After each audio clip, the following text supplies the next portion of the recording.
Bir нерсени көп же аз деп айтуу үчүн биз ал нерсенин санына карайбыз. Эгерде санала турган нерсе болсо, биз көп деп айтуу үчүн many сөзүн колдонобуз. Many people, many books, көп элдер, көп китептер.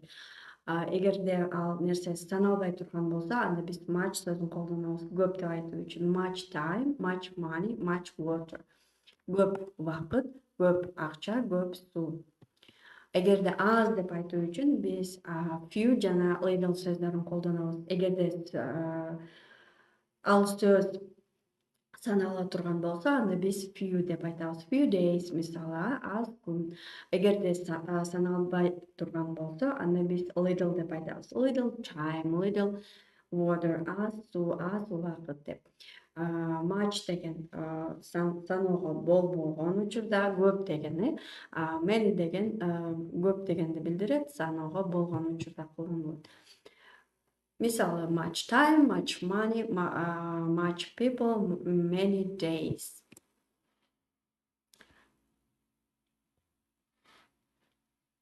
Бул сөздөрдү абдан маанилүү, үйрөнүп алып колдонуп жүрөбүз.